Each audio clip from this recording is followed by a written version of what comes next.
you ever had a fish on your line, a really good fish, the kind you feel in your arms, and then the line just goes slack, the weight disappears, and you reel in to find your hook is gone, your lure is gone, and there's a little pigtail curl at the end of your line where the knot came undone.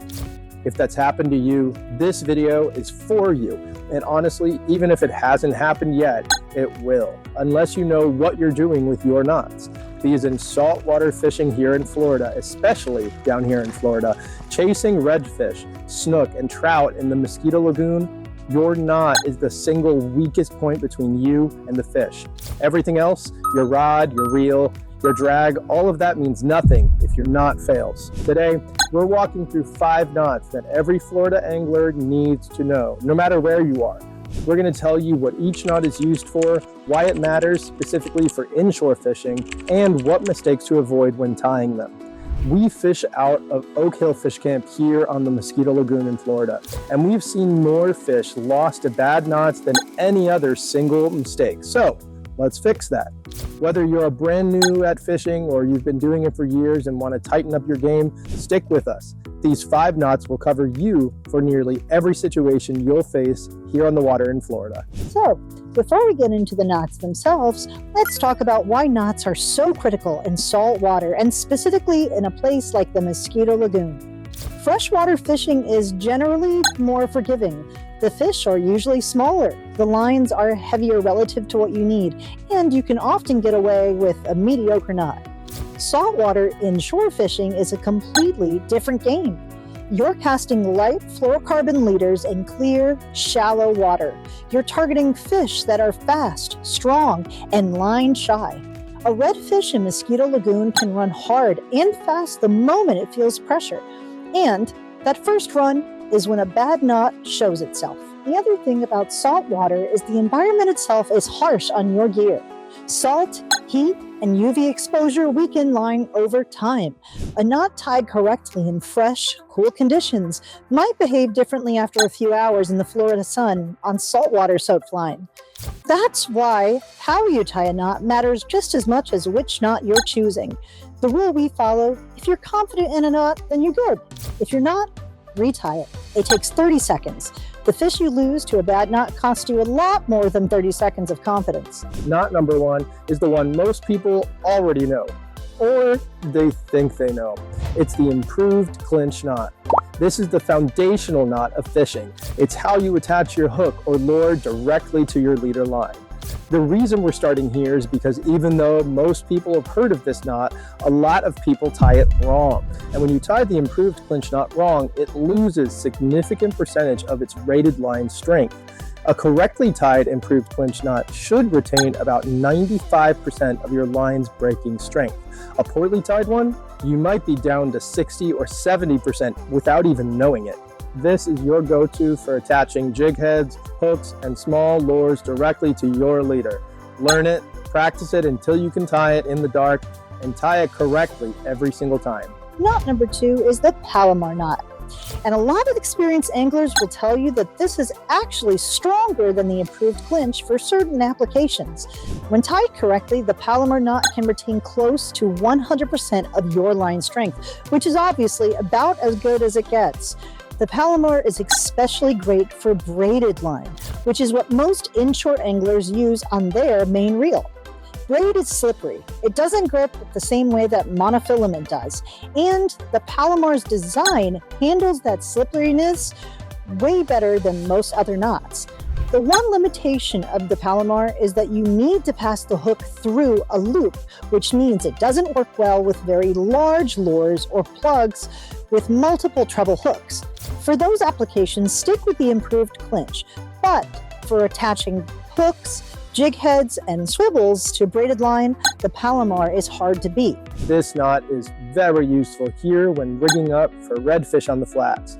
The combination of 30-pound braid on the reel with a Palomar connecting to a swivel is a setup that holds up to big fish and repeated casting all day long.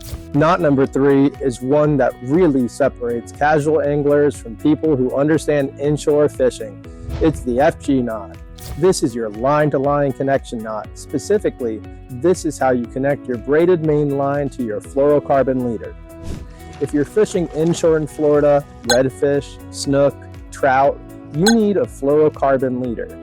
Fluorocarbon is nearly invisible underwater. It has more abrasion resistance than braid, and in clear, shallow water like Mosquito Lagoon, it makes a real difference. But you can't spool your whole reel with expensive fluorocarbon, so you run a braid on the reel and connect it to a leader, usually anywhere from 18 inches to 3 feet long. The FG knot creates that connection. It's the simplest profile of any braid to leader knot. It passes through your rod, guides like it's not even there, and pound for pound, it's one of the strongest connections you can make. When a good fish makes a run, this knot is not going to be your weak point. This knot has a learning curve though. There's no getting around it. Tie it at home before you're on the water. Tie it 10 times until your hands know the motion. A well-tied FG is incredibly thin, rock solid, and will handle anything the Mosquito Lagoon throws at you. A rushed one will unravel, and you'll know the moment a big redfish decides to test that. Knot number 4 is the one that most beginners don't know about, but once you learn it, you'll never stop using it. It's the non-slip mono-loop knot, sometimes called the Cray loop after legendary fly fisherman Lefty Cray, who popularized it. Here's what makes this knot special.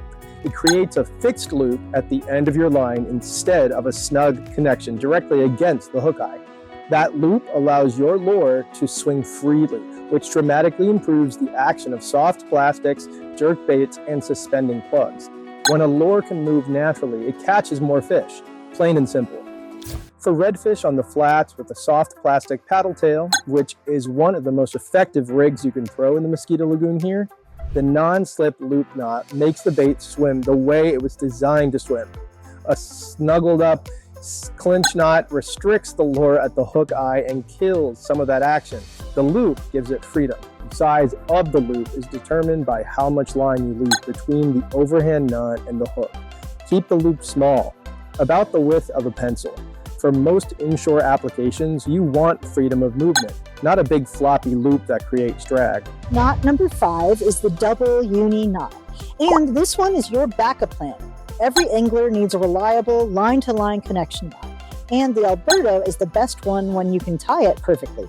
But when you're on the water, the sun is beating down, the fish are popping on the surface 50 feet away, and you just broke off your leader, sometimes you just need a connection knot that you can tie fast under pressure every time. That's where the double uni comes in.